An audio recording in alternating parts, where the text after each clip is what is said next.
Recording in progress.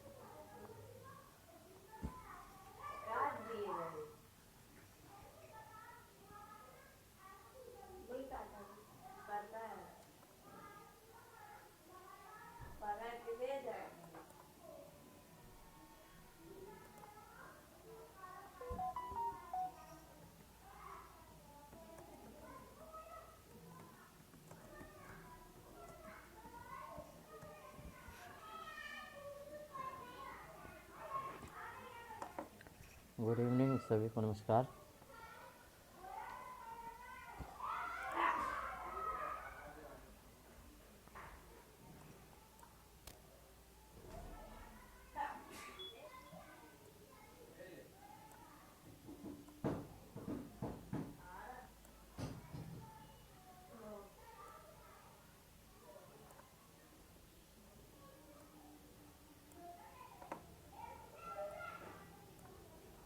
चलिए, जब तक ऐड होते हैं, किसी को कुछ पूछना हो, कुछ बातें करना हो तो पूछ सकता है।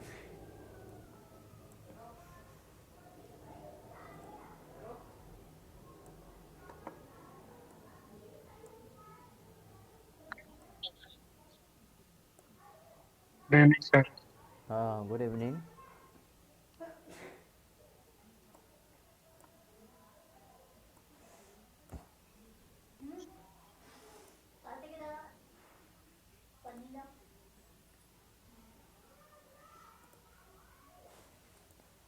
सर एग्जाम कब तक होगा? एग्ज़ाम बताया है यार, 15 दिसंबर के पहले तक होना है। अब किस तारीख को आ जाएगा ये डिफाइन नहीं। 15 दिसंबर के पहले आपका एग्ज़ाम होना है, इतना बता सकते हैं। ठीक है। हम्म। अब वो हो सकता है 4 तारीख से आपका हो, 5 तारीख से हो हम्म। जाएगा। उसके पहले JWM का एग्ज़ाम होना है। तो JWM का 15 के बाद, नवंबर 15 के बाद स्टार्ट हो जाएगा। सर हम्म। नमस्कार। नमस्कार नमस्कार। सर ये जो जनरल इंजीनियरिंग का है जी, उसका सर कहाँ से तैयारी करना अच्छा होगा सर नहीं, उसके? जनरल इंजीनियरिंग तो जनरली आप क्या है, जो ट्रेड अप्रेंटिस की बुक है, ITI की है, वर्कशॉप कैलकुलेशन, उससे ही पढ़िए, उसी से पूरा क्वेश्चन रहता हैगा। और पुराने पेपर कर लीजिए, बहुत हैगा, क्योंकि पूरा कोर्स ही है वर्कशॉप कैलकुलेशन से ही पूरा बना हुआ है। तो जो ट्रेड अप्रेंटिस वाले हैं, ITI वाले, उनसे बुक ले लीजिए। या ITI के ऑब्जेक्टिव पढ़ना, तो ऑब्जेक्टिव बुक भी आती है वर्कशॉप कैलकुलेशन की, science workshop calculation and science, उसी से पूरा चैप्टर कवर है। एक भी चैप्टर बाहर से नहीं लिया गया है, अच्छा इसलिए सर, यदि कपिल उससे देव पढ़ते वाली हैं। बुक से जो रेफरेंस में दिया है कपिल देव वाली बुक उसी से हाँ, फॉलो वो करें? उसी से पढ़ लीजिए ना, वो भी तो ITI का ही है ना, कपिल वाला। जी सर। तो कुल मिला के मतलब यहाँ वहाँ ना भग के एक ही बुक में सारा संकलित मिल जाएगा। जो अप्रेंटिस आपके फैक्ट्री में कर रहे होंगे लड़के, उनसे आप ले सकते हो, या तो फिर परचेज कर सकते हो। उसका ऑब्जेक्टिव भी आता है कपिल का, ठीक है। हाँ सर। तो यदि ऑब्जेक्टिव लेंगे तो और ज़्यादा बेनिफिट है, क्योंकि अभी उतना डिटेल में पढ़ने का आपके पास समय नहीं है। यदि डिटेल और में सर, पढ़ना तो बुक भी ले सकते हैं, ऐसा कुछ नहीं। सर आईटी में सर किस चैप्टर को अधिक मतलब कंसंट्रेशन किया जाए सर? IT में, जी सर। IT में ही बताएंगे, ठीक है, IT के क्लास ओके में ओके, ठीक बताएंगे। ठीक। हाँ। चलिए, ओके एक्चुअली क्या है, मैं लाफा तो लगभग कंप्लीट हो गया है, मैंने बोला था, मगर लाफा के जगह आज हमको कई लोगों ने मैसेज किया था, सर DPSU का थोड़ा पढ़ा दीजिए। DPSU का ही का डिमांड था, तो इसलिए हमने बोला था ठीक है, DPSU की एक क्लास लेंगे। तो DPSU के बारे में आज थोड़ा हम करेंगे, ठीक है। वो जनरली आएगा, GK में ही आएगा वो, ठीक है। और बाकी जगह नहीं आएगा, तो उससे संबंधित है। बाकी लाफा में लगभग हमने पूरा कंप्लीट करा दिया है। और जो कंपनसेशन एक्ट है, उसको पूरा नहीं लेना है। कंपनसेशन एक्ट में जो है नॉर्मल हमने लिया है। बाकी GK में चूँकि कंपनसेशन एक्ट हो गया है, OPA में भी हो गया है, तो वही चीज़ बार बार हम नहीं पढ़ा रहे हैं, ठीक है। सर सर एक जो फैक्ट्री हाँ, एक्ट है उसमें सब कुछ चेंजेस वगैरह न्यू सिलेबस वाले से भी पढ़ना पड़ेगा कि ओल्ड वाला ही सर 1940? नहीं, अभी क्या चेंज हुआ है क्या? फैक्ट्री अकाउंटिंग में कुछ चेंज हुआ है क्या? फैक्ट्री एक्ट, ये सर फैक्ट्री एक्ट बोल रहे हैं हाँ, जो फैक्ट्री एक्ट 1948 है उसमें सर कुछ कुछ ये अभी 2020 में कुछ अमेंड हुआ था ना सर? नहीं, देखिए देखिए थोड़ा 2020 में जो अमेंड हुआ है अभी वो नहीं पढ़ना है। लेबर कोड है जो चेंज हुआ है, ठीक है, लेबर कोड है, नया एक्ट आया है, उसको ज़्यादा दिमाग में नहीं लगाना है, ठीक है। वो ओके अभी सर। कोर्स में नहीं इंट्रोड्यूस किया गया है। हमारा जो कोर्स है वो पुराना ही रेफ़र किया गया। आपने देखा होगा जो पब्लिकेशन हुआ था, एसआरओ लिखा हुआ था 2098 का, जो एसआरओ है उसी के हिसाब से पूरा सिलेबस है, इसलिए अलग से आपको नहीं पढ़ना कुछ। सर ये कपिल वाली क्या बुक बताए थे सर, मैं थोड़ा सा ये सुन जो नहीं है पाया। कपिल के बुक एक्चुअली क्या है, कुछ लोग बोल रहे हैं कि जो जनरल इंजीनियरिंग है, जनरल इंजीनियरिंग 25 नंबर का आता है, तो सारा जो है जो बुक दिया है आईटीआई की बुक होती है कि, ठीक है, आईटीआई की बुक है, workshop calculation and science, Kapil का, तो उसी को मतलब है कि उसको खरीद लेंगे, या आप किसी छात्र के पास हो तो उससे लेके पढ़ लेंगे, उसी से क्वेश्चन मैक्सिमम बनते हैं, ठीक है। तो हमारे हिसाब से 15-20 क्वेश्चन तो सबके बन जाएंगे, क्योंकि बहुत कठिन नहीं होता, 10th तक का ही आता हैगा। उसमें जो साइंस वाला पोर्शन है वो थोड़ा कठिन है, जैसे मटेरियल वाला हो गया, कास्टिंग वाला हो गया, ठीक है, थोड़ा प्रोडक्शन इंजीनियरिंग से संबंधित है, मशीनिंग वाला हो गया, तो कुछ चैप्टर है कठिन, अपन नहीं बोल पाएंगे, तो उसमें है, ठीक है। तो वो थ्योरी पढ़ना पड़ेगा, और यदि अच्छे से पढ़ना चाहते तो हम तो ये बोलेंगे आप जो लूसेंट की है, लूसेंट में चैप्टर देख लीजिए साइंस के, उसके हिसाब से करिए कि लूसेंट में जो हाईलाइटेड एसएससी या कॉम्पिटिटिव एग्ज़ाम में आते रहते हैं वो क्वेश्चन उसमें कवर होते हैं। तो लूसेंट से भी आप पढ़ सकते हैं, जैसे 5 ईयर प्लान्स लूसेंट से पढ़ लें, इन्वायरमेंटल वाला लूसेंट से पढ़ लें, तो कुछ चैप्टर लूसेंट में बहुत अच्छे दिए रहते हैं, ठीक है। तो मैं तो रेफ़र करता हूँ कि भाई आप लूसेंट से भी आप पढ़ सकते हैं, साइंस वाली लूसेंट जो है बेटर बुक हैगी, क्योंकि मैं खुद ही एग्ज़ाम दिया था तो काफ़ी चैप्टर जो है लूसेंट से कवर किया था। तो लूसेंट के क्वेश्चन क्या है, एवरग्रीन होते हैं ना, कि हर एग्ज़ाम में मतलब उससे क्वेश्चन मतलब बनते हैं, और 99% वो सटीक सही होते हैं, 99% उसके जो सोल्यूशन के सही होते हैं, तो इसीलिए उससे पढ़ना चाहिए। चलिए ठीक है। सर हाँ जी, बोलिए। जीके जीके में स्पोर्ट्स स्पोर्ट्स का है क्या नहीं उसमें? नहीं, जीके में, करंट जीके में आता है स्पोर्ट्स का, जो 8 से 10 क्वेश्चन जो करंट जीके के आते हैं उसमें स्पोर्ट्स का भी आएगा, ठीक है। जैसे ये वर्ल्ड कप हो रहा है, तो वर्ल्ड कप का तो भाई स्पेस ही आएगा कहाँ चल रहा है। इससे पहले जो एशियन कप हुआ है, अभी आपका जो एशियन गेम हुए हैं, तो गेम का जो जितने हुए हैं वो आपको पढ़ना पड़ेगा, करंट जीके में आते हैं, मतलब ओल्ड वाले में नहीं आते, मगर करंट जीके में जो भी गेम है वो आते हैं। कभी कभी क्रिकेटर का आ जाता है भाई कितने सेंचुरी बनाई, ये आपने पुराने ओल्ड पेपर में देखा होगा, तो वो आपके हिसाब से है कि आप उसको कैसे कवर करते हैं, तो पढ़ते रहिए उसको, ठीक है। करंट जी के स्पोर्ट ज़रूर पढ़ और लीजिए। थोड़ा अभी जितनी भी मतलब गोल्ड है जो अभी आया ना, कि गोल्ड कितने इंडिया ने कितने जीते, तो ऐसे गेम्स का पढ़ना पड़ेगा। और एक सप्ताह सर के अंदर में टेस्ट सीरीज थोड़ा स्टार्ट करवा दीजिए, टेस्ट सीरीज। हाँ ठीक। सर एग्जाम की प्रोबेबिलिटी कब तक है? 15 दिसंबर के पहले आपका एग्ज़ाम हो जाना है, ठीक है, 15 दिसंबर के पहले ये सब तैयारी हो गया है। अब देखना, आपको एडमिट कार्ड डिस्ट्रीब्यूशन का डेट आना है बस, उसके 15 दिन के अंदर ही एग्ज़ाम भी आपका हो जाएगा। एक्चुअली क्या, जेडब्ल्यूएम का भी एग्ज़ाम पहले होना है, तो जेडब्ल्यूएम का नवंबर सुन रहा है, 15 नवंबर के बाद डेट आ सकती है, 25 से आ सकती है, 20 से आ सकती है। उसके जस्ट फिनिश जैसे ही होगा उसके बाद आपका डेट आ जाएगा, ठीक है। तो जल्दी ही आएगा। आप तो ये मान के चलिए कि दिसंबर तक हमको एग्ज़ाम देना है, आपके पास 1 महीने हैं, आप यही मान के चलिए, ठीक है। आप ये नहीं सोचिए कि आगे बढ़ेगा, आगे बिल्कुल भी नहीं बढ़ना है, 1 तारीख से ज्वाइनिंग होना है, इतना है। चलें, अपन दो है लेबर अकाउंटिंग के, तो हमने बोल दिया क्लास, लेबर अकाउंटिंग क्लास अब नहीं लेंगे हम, ठीक है। लगभग ऑलमोस्ट हमने जो सिलेबस के अकॉर्डिंग है वो पूरा पढ़ा दिया हैगा। आप यदि सिलेबस देखेंगे तो पूरा पढ़ा दिया है। कुछ लोगों की डिमांड थी कि सर डीपीएससी में क्लास ले लीजिए, तो उसी पर हम लेंगे क्लास। जैसे लेबर अकाउंटिंग का है, जनरली ओके। मैक्सिमम चैप्टर सारे हो गया, कॉस्ट अकाउंटिंग भी हो गया, वर्कशॉप कंपनसेशन में केवल इतना भी था, पेमेंट और वर्कमैन, तो ये लास्ट टाइम हमने पढ़ा दिया था। ठीक है, तो ये ऑलमोस्ट कंप्लीट है अपना। ठीक है, तो फैक्ट्री अकाउंटिंग भी हो गया था और लेबर अकाउंटिंग, तो ये कंप्लीट है। तो इसलिए मैं अब नहीं करेंगे अब, क्योंकि टाइम भी नहीं है हमारे पास।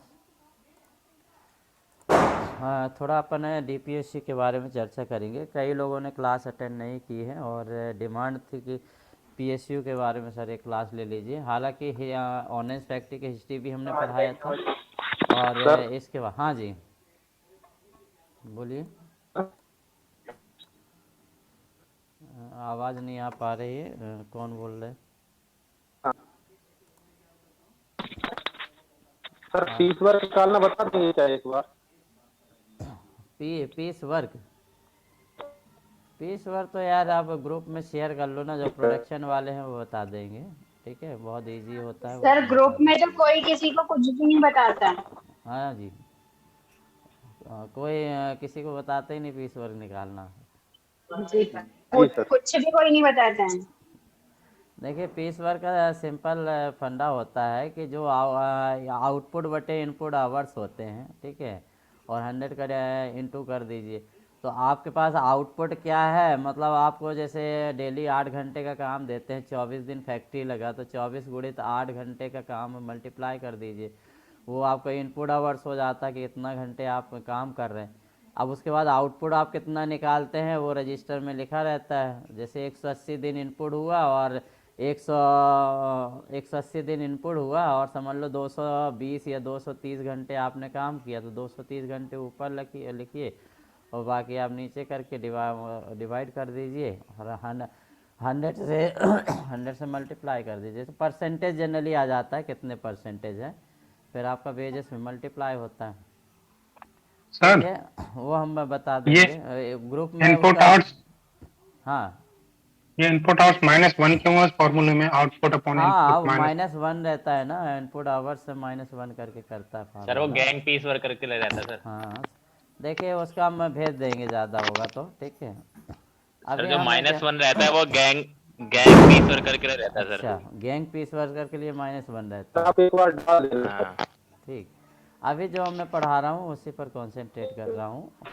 ऐसा होगा तो वो उसका सॉल्वेशन जो है हम ग्रुप में ही डाल देंगे। ठीक है, पीस वर्क निकालना, एक एग्जांपल लेंगे, इतने घंटे काम किया महीने में, ये हुआ, उसका पीस वर्क कितना होगा, गैंग वर्क कितना होगा, वो हम एक आपको सॉल्व करके भेज देंगे, तो आप उसको पढ़ लीजिएगा। ठीक और वो रहेगा। सिंपल वे रहेगा, उसको हम भेज देंगे। तो एक्चुअली क्या, पीएसयू के बारे में एक बार थोड़ा बता दें, क्योंकि जीके में या फिर लेबर अकाउंटिंग में किसी में भी क्वेश्चन आ सकता है, इसमें आप चैलेंज नहीं कर सकते हैंगे।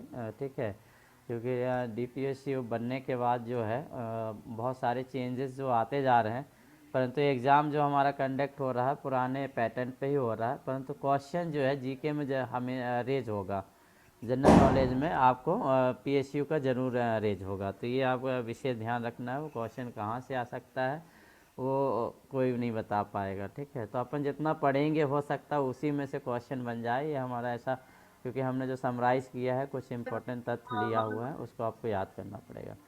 तो dissolution of ordnance factory board, अयोध्या निर्माणी बोर्ड का जो विघटन है उसके बारे में थोड़ा अपन देखेंगे। करंट में यदि आप देखें तो डायरेक्टर जनरल ऑर्डिनेंस जो है संजीव किशोर।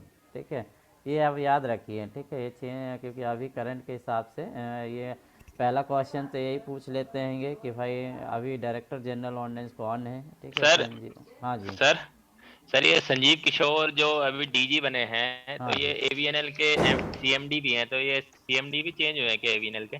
नहीं नहीं, यदि सीएमडी हैं तो सीएमडी भी वही रहेंगे। ठीक है, सीएमडी भी यही है संजीव किशोर। हाँ जी सर, एवीएनएल के। हाँ तो ठीक है, तो वही रहेंगे।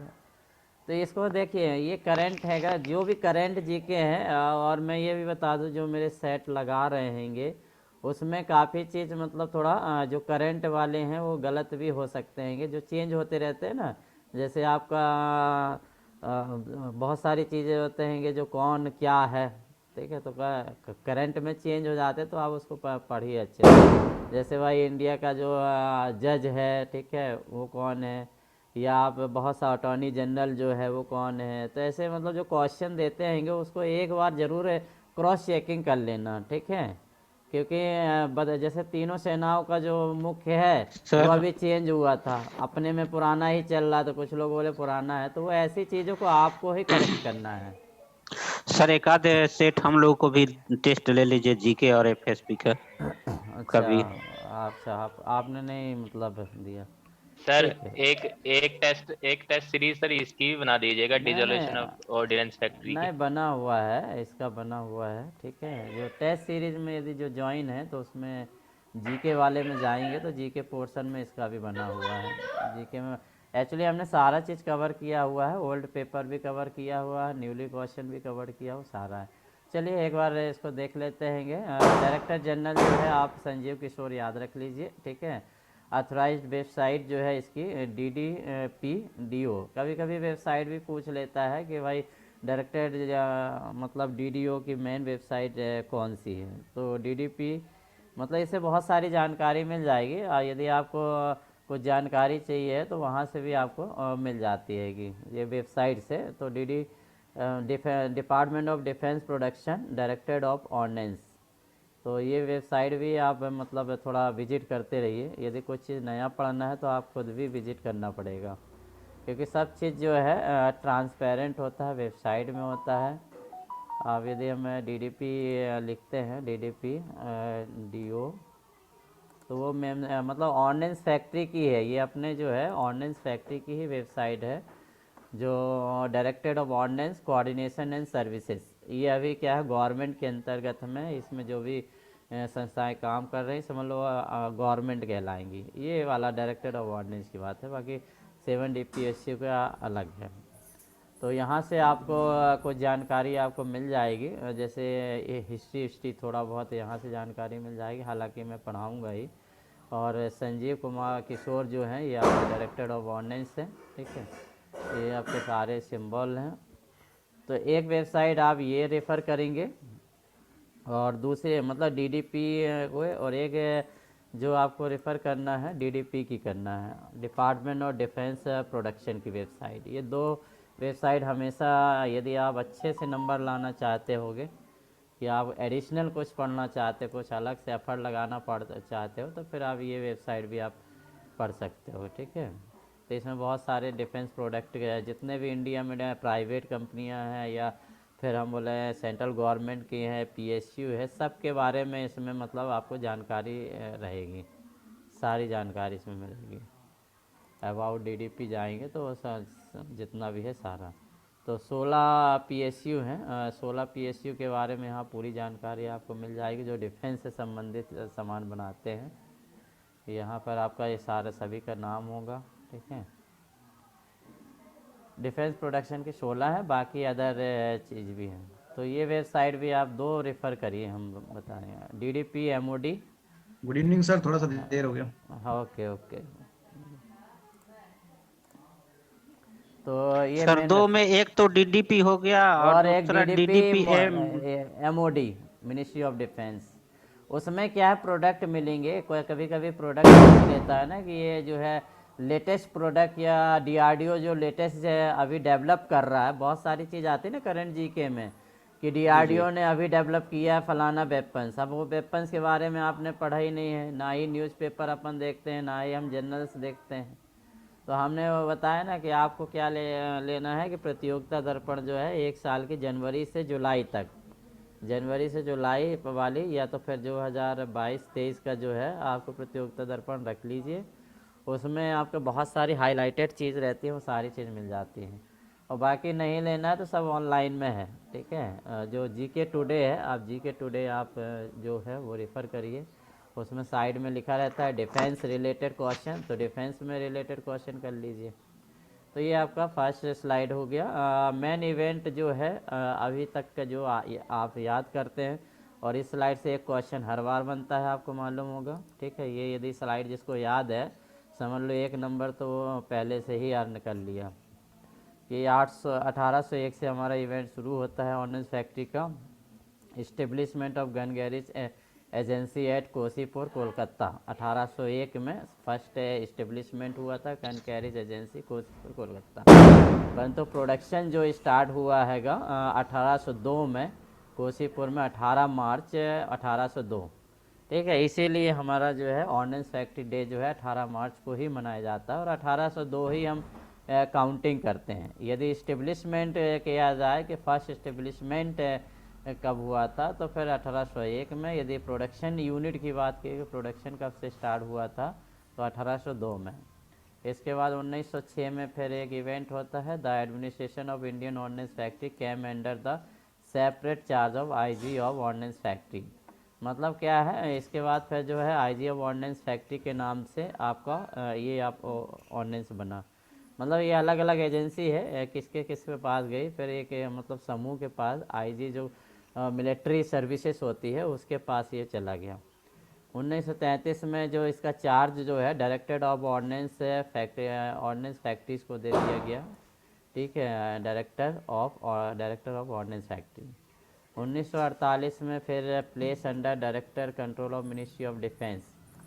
मतलब 1948 में पूरा जो ऑर्डिनेंस फैक्ट्री का जो है वो किसके मिनिस्ट्री ऑफ डिफेंस की कंट्रोल में आ गया डायरेक्ट।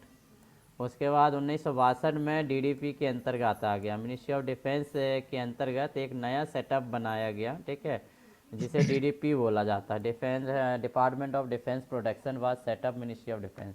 पहले मतलब ये डीडीपी था नहीं, 1962 में डीडीपी बना है, जहाँ पर डिफेंस प्रोडक्शन की सारी जो मंत्रालय हैं या यूनिट्स हैं उनको रजिस्टर्ड करने का काम यही करता है DDP.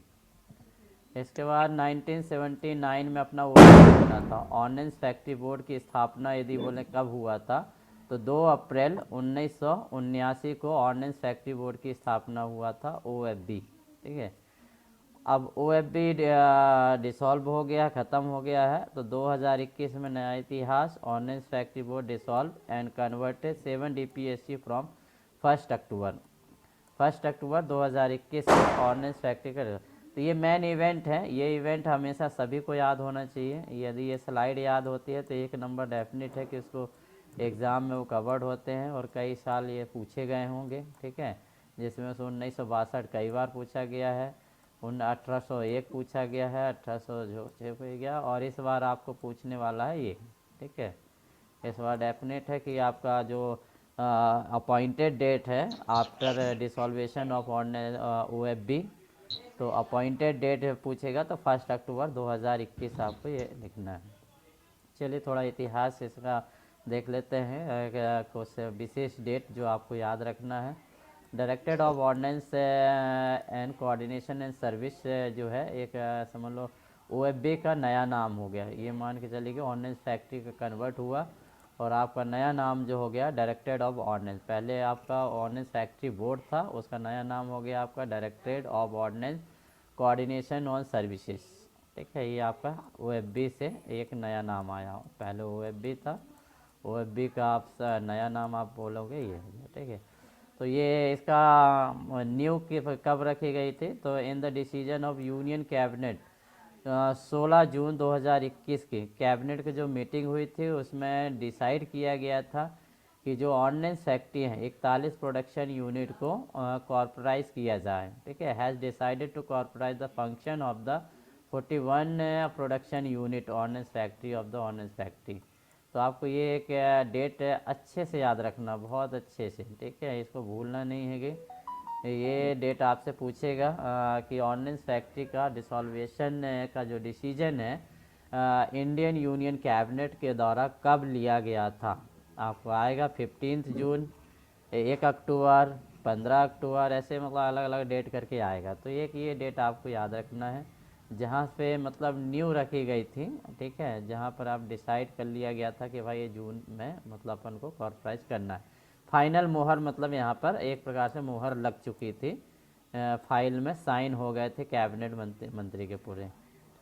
Functioning under departmental defence production ministry of defence DDP। और ये डिसाइड किया गया था कि ये जो 7 DPSU बनेगी या बोले कि ऑर्डिनेंस जो डायरेक्टर ऑफ ऑर्डिनेंस बनेगा वो किसके अंतर्गत रहेगा, तो वो किसके अंतर्गत काम कर रहा है DDP। ये क्वेश्चन भी याद रखना है कि जो DPSU है 7 DPSU या फिर डायरेक्टर ऑफ ऑर्डिनेंस जो है वह किस डिपार्टमेंट के अंतर्गत काम करेंगी। आपको ऑप्शन ए आएगा ministry of defence, option B आएगा department of defence production, option C कुछ और आ सकता है। ठीक है, तो आपको याद रखना है कि DDP के अंदर ही आपका DOs काम करता है। ठीक है, और सारे रूल्स जो बनाएगा वो DD के जो मतलब DO जो भी रूल बनाएगा, डायरेक्टर ऑफ ऑर्डिनेंस फैक्ट्री जो भी सर्विसेज रूल बनाएगा उसको DDP से सब पास होना पड़ेगा। ठीक है, DDP पास करेगी तभी वो इम्प्लीमेंट होगा। मतलब पूरा मतलब दायित्व लाइबिलिटीज़ हैं वो सारा DDP को दे दिया गया है। DDP ही रजिस्ट्रेशन का काम करेगा, मतलब जो ऑर्डिनेंस फैक्ट्री का एक प्रकार से जो रजिस्ट्रेशन किस कंपनी एक्ट के द्वारा कराया हैगा वो DDP द्वारा ही हुआ। Accordingly, it is directed to state that the government of India has decided to with effect from 1 अक्टूबर। उसी समय गवर्नमेंट ने डिसाइड कर लिया कि यह जो इफेक्टेड डेट होगा या अपॉइंटेड डेट होगा वह 1 अक्टूबर 2021 होगा। यह अपॉइंटेड डेट याद रखिएगा। जो हमारे जो अभी हम लोग हैं यदि कॉरपोरेट में जाते हैं, सपोज आपने ऑप्शन फॉर्म PSU सेलेक्ट किया तो आपका भर्ती का डेट जो हो जाएगा वह 1 अक्टूबर 2021 होगा। ठीक है, ये नहीं होगा कि जिस तारीख से हमने ऑप्शन फॉर्म भरा उस तारीख से नहीं कहलाएगा। आप जिस तारीख को भी भरेंगे, यदि आपने PSU सेलेक्ट किया है तो आपका जो भर्ती की तारीख होगी वह आपका 1 अक्टूबर 2021 से मतलब आपका माना जाएगा। तो ये याद रखिए आपका effected date. The management of control operation maintenance of these 41 units to 7 government companies wholly owned government of India. मतलब अभी जो है वो पूरे 41 फैक्ट्री या 7 यूनिट जो कंपनी है वह पूर्ण रूप से मतलब गवर्नमेंट के अधीन में रहेंगे। होली ओन्ड बाय गवर्नमेंट द्वारा मतलब है ओन्ड इसलिए बोला जा रहा है एक्चुअली कि 100% शेयर अभी गवर्नमेंट के पास है। ठीक है, जिस दिन गवर्नमेंट उसके शेयर को बेच देगी तो वह आपका होली ऑन्ड जो शब्द है ऑन्ड गवर्नमेंट ये शब्द हट जाएगा। ठीक है, अभी ये होली ऑन्ड इसलिए लग रहा है क्योंकि आपका 100% जो है अभी, क्योंकि कोई भी कंपनी को है अभी बेचा नहीं गया है, उसके शेयर को नहीं बेचा गया है, और जब तक फॉरेन डेपुटेशन में होते हैं तो बेच भी नहीं सकते नियम के अकॉर्डिंग। ठीक है, जैसे ही फॉरेन डेपुटेशन ख़त्म होता है उसके बाद ये गवर्नमेंट अपने शेयर चाहे तो बेच सकती है। तो अभी जब तक नहीं बेचती है तब तक बोलेंगे 100% owned government of India. Sir ये फॉरेन डेपुटेशन क्या है? फॉरेन डेपुटेशन मतलब जैसे डेपुटेशन होता है कि इंटरनल इंडियन डेपुटेशन होता है, एक फॉरेन डेपुटेशन। यदि इंडियन डेपुटेशन में 2 साल 3 साल के लिए कहीं सर्विस में जाते हैं तो कुछ फैसिलिटीज़ जो होती हैं वो हमको नहीं मिलती हैं, परंतु फॉरेन डेपुटेशन कर देते हैं तो ऑल फैसिलिटीज़ जितनी भी सर्विसेज पे कंडीशन सारी फैसिलिटीज़ आपको मिलती है। तो यह फॉरेन डेपुटेशन मतलब डीम्ड करके होता है, आपको स्वामी बुक में भी लिखा होता है फॉरेन डेपुटेशन में सारी फैसिलिटीज़ जो होती हैंगी जो आप अवेल करते हो एज़ पर ड्यूटी के दौरान वो सारी मिलती हैं, इसलिए फॉरेन डेपुटेशन की है। फॉरेन डेपुटेशन फैक्ट्री एक्ट पे भी मिलेगा। ठीक है, तो फॉरेन में कर दिया, यदि हम इंडियन में करेंगे तो फैसिलिटी आपको नहीं मिल पाएगी, इसलिए हमने कर दिया कि फॉरेन डेपुटेशन मतलब आप इंडिया में नहीं हो, मतलब आप जो काम कर रहे हो आप अभी इंडिया में काम नहीं कर रहे, ये मान के चल रहे हैं कि आप फॉरेन में चले गए, इंडिया से बाहर हो, इंडिया से बाहर। हाँ, डीम्ड डेपुटेशन। ठीक है, फॉरेन डीम्ड डेपुटेशन मतलब आप बाहर हो, कल्पना करो, और आप फैक्ट्री में नहीं हो। अब हम नियम में फेरबदल कर सकते हैं। ठीक है, नियम में फेरबदल करेंगे और जिस दिन आप PSU का सेलेक्ट कर लेते हो, ये डेपुटेशन ये ख़त्म हो जाता तो उस दिन आप इंडिया में वापस आ जाओगे, ये मान के चलते। तो फॉरेन डेपुटेशन का बहुत महत्व है, ये इंडियन कॉन्स्टिट्यूशंस में भी आपको फॉरेन डेपुटेशन का मीनिंग आपको मिलेगा। तो चलें, ये मतलब यहाँ से कुछ अपन ने इफेक्टेड डेट पढ़ा। 16 जून आपने कैबिनेट की मीटिंग था जहाँ डिसाइड हुआ। तारीख 1 अक्टूबर 2021 आप याद रखेंगे अपॉइंटेड डेट हैगा। ठीक है, और ये पूरी 7 DPSU जो है डायरेक्टर ऑफ ऑर्डिनेंस के अंतर्गत होगी, और director of ordnance coordination service किसके अंतर्गत होगा? DDP के अंतर्गत होता है। और डीडीपी जो होता है वो मिनिस्ट्री ऑफ डिफेंस के अंतर्गत होता है। तो ये कुछ चैनल है, आपको याद रखना है। पब्लिकली डिक्लेरेशन की बात करें कि उन्होंने कैबिनेट में तो डिक्लेयर कर दिया, ठीक है, परंतु पब्लिकली डिक्लेयर नहीं किया था। पब्लिकली डिक्लेयर किया उन्होंने 15 अक्टूबर 2021 को। आपको मालूम होगा हर फैक्ट्री में सेलिब्रेशन हुआ गया था, 7 दिन का यहाँ एक प्रकार से कार्यक्रम किया गया था। एग्जीबिशन लगाए गए थे हर फैक्ट्री में, हर फैक्ट्री में एग्जीबिशन लगा था, खमरिया हो, GI हो, बीकालो, कहीं पर भी 41 फैक्ट्री में एग्जीबिशन लगा था, जिसमें लाइव टेलीकास्ट हुआ था, ठीक है। DRDO भवन ऑडिटोरियम से न्यू दिल्ली से 10 व 10:30 से था आपका प्राइम मिनिस्टर, मगर वो कार्यक्रम थोड़ा डिले हुआ था, 12 बजे करीबन शुरू हुआ था। तो the prime minister Shri Narendra Modi bill decided 7 newly formed defence public sector unit of nation on Friday, ठीक है, 15 अक्टूबर 2010। तो ये आपको याद रखना है, ये वाली भी डेट आपको याद रखना है कि पब्लिकली जो डिक्लेरेशन हुआ था वह कब हुआ था, 15 अक्टूबर 2021 को। इसके बाद याद रखना है कहाँ से डेवलप हुआ था, तो इसका जो ऑनलाइन जो था, ठीक है, वर्चुअल मीटिंग था या वर्चुअल सेमिनार जो था वो DRDO भवन न्यू दिल्ली से था, 10:30 बजे के था। कंडक्ट कौन किया था, department of defence production DDP under the ministry of defence, ठीक है। All 7 headquarters of DPSC and 41 ordnance factory will be connected virtually in the event। उस इवेंट में सारी 41 फैक्ट्री जो थी और 7 DPSC बोले तो वर्चुअली कनेक्टेड थे, ठीक है। The general manager ordnance factory Dum Dum along with all employ from the Shastra Puja. तो ये वाला पॉइंट भी याद रखना है कि शस्त्र पूजा जो है वह किस फैक्ट्री ने किया था। उस ऑर्गेनाइजेशन में शस्त्र पूजा का भी था जिक्र, ठीक है, जहाँ पर शस्त्र पूजा की गई थी, तो उसका ऑर्गेनाइजेशन जो किया था वो डमडम फैक्ट्री ने किया था, ठीक है, डमडम फैक्ट्री उसने कोई ऑर्डिनेंस फैक्ट्री डमडम। तो ये आपको यहाँ से पॉइंट याद रखने हैं, मतलब यहाँ पे आपको याद रखें पब्लिकली जो है 7 DPSC डिक्लेरेशन जो है प्राइम मिनिस्टर नरेंद्र मोदी के द्वारा 15 अक्टूबर 2021 को किया गया, जिसका ऑर्गेनाइजेशन है DDP ने DRDO भवन ऑडिटोरियम से 10:30 बजे किया हुआ था, ठीक है, जिसका जो वर्चुअली था। और इसका मैं शस्त्र पूजा जो थी वह ऑर्डिनेंस फैक्ट्री डमडम के माध्यम से की गई। इसका ये हम PDF भेजेंगे, ऑलरेडी भेजा हुआ है और इसको हम क्लास के बाद भेज देंगे।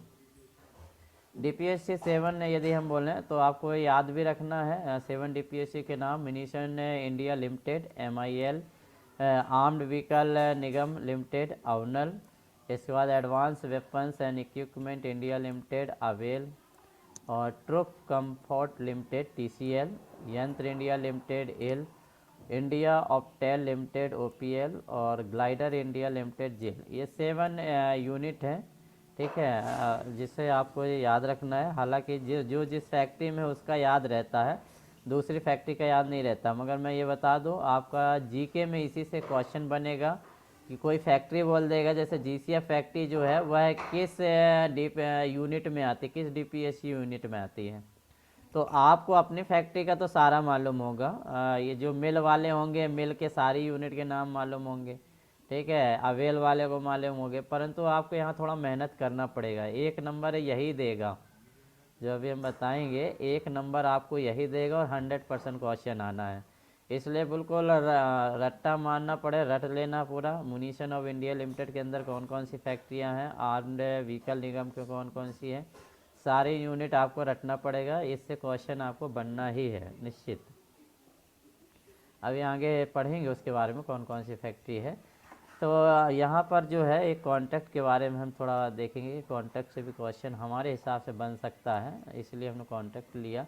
जब ऑर्डिनेंस फैक्ट्री में DPSC साइन हुआ तो कुछ कॉन्ट्रैक्ट होते हैं, ठीक है, क्योंकि ऑर्डिनेंस फैक्ट्री बोर्ड जो है बहुत पुरानी है, लगभग मान लो उसका इतिहास 200 साल पुराना इतिहास है।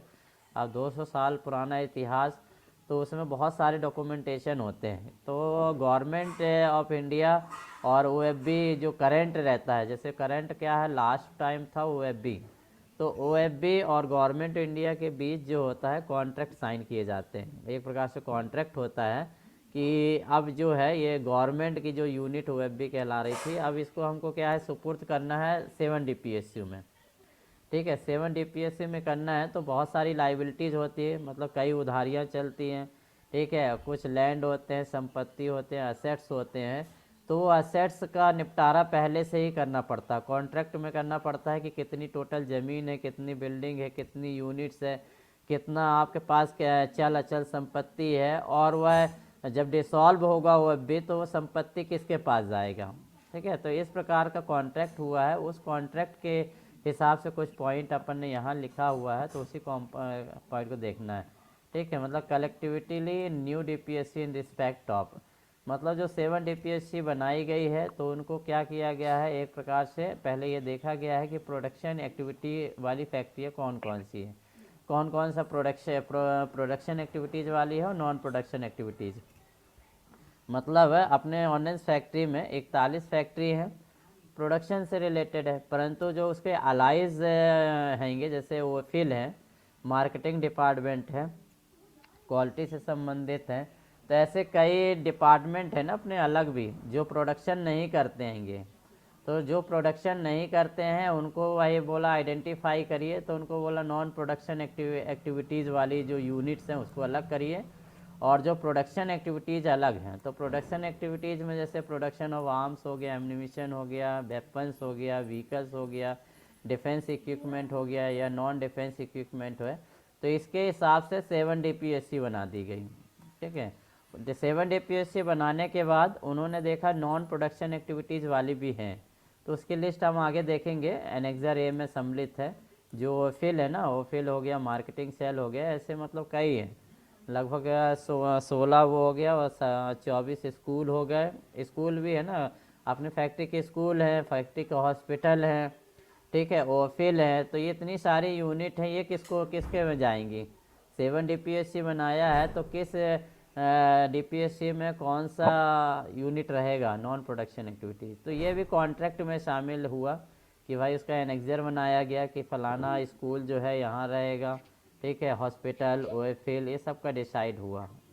तो the government of India has also decided to transfer of effect from the appointed date, जिस तारीख से अपॉइंटेड डेट है मतलब 1 अक्टूबर 2021 से the management control operation maintenance of certain identified non production unit of OFB, तो जितनी भी OFB के यूनिट में नॉन प्रोडक्शन यूनिट था उसको आइडेंटिफाई करा गया, और साथ में उसमें जो सरप्लस लैंड थी, जो 16 प्रोडक्शन यूनिट की सरप्लस लैंड थी उसको भी मतलब अलग किया गया, मतलब पूरा लेखा जोखा बनाया गया, और सभी को क्या है डायरेक्टेड ऑफ ऑर्डिनेंस फैक्ट्री के दिया गया। मतलब OFB से ऑर्डिनेंस फैक्ट्री बोर्ड के अंतर्गत जो प्रोडक्शन यूनिट थी, नॉन प्रोडक्शन यूनिट थी, वो सारे को ट्रांसफ़र किया गया डायरेक्टेड ऑफ ऑर्डिनेंस को।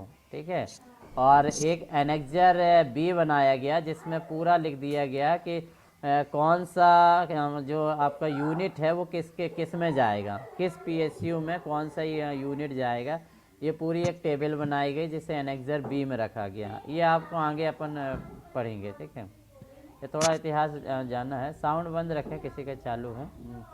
New DPSU have been incorporated government companies wholly owned by the government. यह बोला गया कि जो नया DPSU बनेगा वह पूर्णतः जो हैगा अभी वो गवर्नमेंट के अधीन होगा। ठीक है, with limited liability by share under the companies act 2030 with registered office and corporate office set up the annexure A। इसके बाद बोला गया है कि जो आपका कंपनीज होंगी, जो भी न्यू DPSU बन रही है वो रजिस्टर्ड होंगी किसके अंतर्गत, कंपनी एक्ट 2013 के अंदर रजिस्टर्ड होंगी, और उसी के जो अंतर्गत रजिस्टर्ड जो उनके ऑफिस होंगे या कॉर्पोरेट ऑफिस होंगे वो एनेक्सर A में दर्शाया गया है। ठीक है, उसी के अधीन मतलब ये सारे काम करेंगे। इसके बाद एक कॉन्ट्रैक्ट में था कि account accordingly on with effect from appointed date OFB which has been set up vide ministry of defence letter.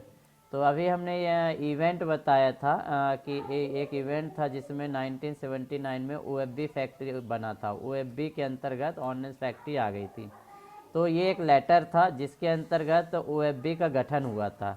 यदि OFB को ख़त्म करना है तो उस लेटर का जिक्र ज़रूर करना पड़ेगा आपको, ठीक है। OFB को यदि आपको ख़त्म करके PSU में बनाना है तो उस लेटर का जिक्र करना पड़ता है। तो ये मिनिस्ट्री ऑफ डिफेंस का लेटर है 182/78 D factory 1 dated 9/1/79 shall cease to exist as a body.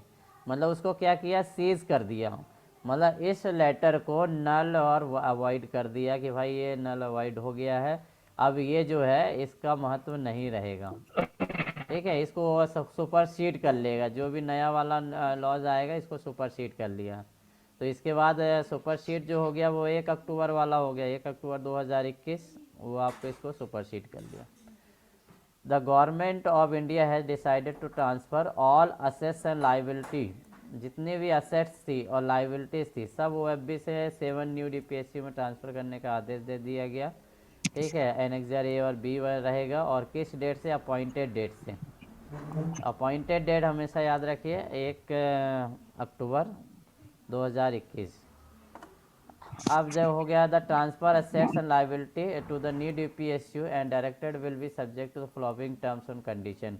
कुछ टर्म्स और कंडीशन के अंतर्गत असेट्स और लाइबिलिटीज़ जो है वह न्यू DPSU को ट्रांसफ़र की गई। तो कुछ यहाँ पे कंडीशन लिखे, the new DPSU and the directed will carry out the duties and responsibility regarding the objective business as the setup and annexure A और B। मतलब बोल दिया कि जो नई 7 DPSU बनेगी और जो डायरेक्टेड ऑर्डिनेंस रहेगा उसके कर्तव्य और ड्यूटी होगी, सारी रिस्पॉन्सिबिलिटी उसकी होगी कि वह बिजनेस को आगे बढ़ाए, ठीक है। जो भी बिजनेस के ऑब्जेक्टिव हैं या फैक्ट्री का ऑब्जेक्टिव था उसको लेके आगे बढ़ाना है, ठीक है। एनेक्सर A और B में जो भी लिखा है, मतलब किस किस यूनिट में कौन कौन सी फैक्ट्रियाँ हैं, उसकी रिस्पॉन्सिबिलिटी 7 DPSU को दे, in accordance with rules and such other directed as में given by the government time to time. बता दिया कि ऑर्डिनेंस मतलब कुछ जो है अकॉर्डिंग्स रूल्स कुछ तो बना दिए हैं, कुछ जो है समय समय पर रूल बनते रहेंगे, गवर्नमेंट के द्वारा बनाया जाएगा, उसको फॉलो किया जाएगा। मतलब सारे रूल्स आज भी नहीं बने हैं, ठीक है, वो चल रहा है। The assets and liabilities of B function under the DDP। अब ये वाला पॉइंट याद रखना कि असेट्स और लाइबिलिटी जो OFB फंक्शनिंग जो है वो पूरा वह DDP के अंतर्गत ही रहेगा। Will stand transfer to the new DPSU directed as per the structure set out of the annexure AB। मतलब है DDP की जिम्मेदारी है कि वह सारे असेट्स जो है OFB के वो DPSU को सुपुर्द करें, ठीक है। और किस डेट से, अपॉइंटेड डेट से। The detail of the assets and liability will be worked out as per record availability with the unit. और मतलब इसका अवलोकन किया गया, सारा वर्कआउट किया गया, उसके बाद वो DDP ने उस अपॉइंटेड डेट से उन्हें मतलब सुपुर्द कर दिया न्यू DPSU को, ठीक है। Finalise up to this period, उस पीरियड तक का। देखिए किसी का साउंड काफ़ी तेज आ रहा है, धीरज तेरा साउंड बंद है, ठीक है। इसमें देखें एक एनोमलीज ये भी थी कि कुछ असेट्स या लाइबिलिटीज ऐसी आ रही थी कि 2 फैक्ट्री के बीच फंस रही थी या 2 यूनिट के बीच फंस रही थी, तो उनके लिए अलग से सेपरेट मतलब मेमोरेंडम, ऑफिस मेमोरेंडम जारी किया गया। A separate office memorandum would be issued regarding sharing of such assets and facilities which are traditionally being used commonly by 2 or more production or non production unit। तो कुछ ऐसी मतलब unit भी थी जिसको 2 या 2 से ज़्यादा यूनिट मतलब के अंडर में थी, फैक्ट्री के अंदर में थी। तो ऐसे चीज़ों को भी मतलब डिसाइड किया गया कि भाई ये किसके, तो उसके लिए अलग से मेमोरेंडम दिया गया। जैसे वो फील खमरिया है तो खमरिया के अंडर में है, मगर कहीं कहीं ऐसे जैसे NADP आ रहा था तो अंडर में नागपुर में भी आ रहा था, 2-3 फैक्ट्री के असेट्स में आ रहा था, तो ऐसे अलग किया गया। ऐसे कानपुर में हेडक्वार्टर जो है वो 3 फैक्ट्रियों के अंतर्गत आ रहा, तो उसको में किसके अंतर्गत दिया जाए। तो ये मतलब कहीं कहीं ऐसा फंस गया कि वो कॉमन मतलब असेट्स या लाइबिलिटी जो थी एक प्रकार से कॉमन जा रही थी, तो उसको डिसाइड किया गया भैया ये अलग से ऑफिस मेमोरेंडम बनेगा, उसके हिसाब से डिसाइड किया जाएगा वो किसके अंतर्गत होगा। ये सब एग्रीमेंट अपन पढ़ रहे हैं, ठीक है। The assets and liability in respect of business currently being carried out the account of government shall stand transfer to the new DPSU और new assets value of thereof. तो अभी जितना भी एसेट्स लाइबिलिटीज़ है, ठीक है, जो business को करेंटली अपन रन कर रहेंगे वो गवर्नमेंट का के अंतर्गत ही है और उसको सारे को ट्रांसफ़र कर रहा है ये न्यू डीपीएसयू में, ठीक है। उसके जो जितना भी उसके नेट एसेट्स वैल्यू है उसके हिसाब से, तो नेट एसेट्स वैल्यू क्या है यहाँ पे नीचे लिखा हुआ है, the net assets value of assets comprising of business being transferred to the respective new 7 DPSC has been provisionally assessed in Indian national rupees में 79,271 करोड़। ये 31/3/2021 को एनेक्जर सी है लगा हुआ है आगे, उसके हिसाब से कैलकुलेट की गई थी कि ऑर्डिनेंस फैक्ट्री बोर्ड की कुल संपत्ति, ठीक है, कुल संपत्ति एसेस वैल्यू जो थी वह आपके 79,271 करोड़ की थी, ठीक है। ये प्रोविजनली है, मतलब ऐसा ही अंदाज़ा लगाया जाता है कितना है, ठीक है, क्योंकि उसको डॉक्यूमेंट में हमको मेंशन करना पड़ता है कि लगभग इतनी संपत्ति जो है हम इस पर ट्रांसफ़र कर रहे हैं। असेट्स, नेट असेट्स वैल्यू, कुल संपत्ति जो है 79 करोड़ की है। The said sum will be treated as the provisional value of business being transferred and taken off of the new 7 DPSU। मतलब इतना है कि ये पूरा जो OFB के अंतर्गत था 79,271 करोड़, वो पूरा बिजनेस जो है वो ट्रांसफ़र हुआ किसमें, न्यू 7 DPSU में। तो कुछ पॉइंट याद भी रख ले करना, ठीक है। यहाँ पर आपका 79,000 ये अप्रोक्सीमेट तो उस समय की बात के हैं। The capital structure of new 7 DPSC effect from appointed date shall be set out। जो भी आपका कैपिटल स्ट्रक्चर था जो बनाया गया कि भाई किस यूनिट या किस डीपीएसयू में कितना कैपिटल है, वो उसको सबको अपॉइंटेड डेट से ही मतलब सेट किया गया कि इस तारीख तक लिया गया, उसके बाद फिर कैलकुलेशन हुआ फिर नया आ सकता है। The new DPSU directed as the successor shall be responsible for all असेस लाइबिलिटी।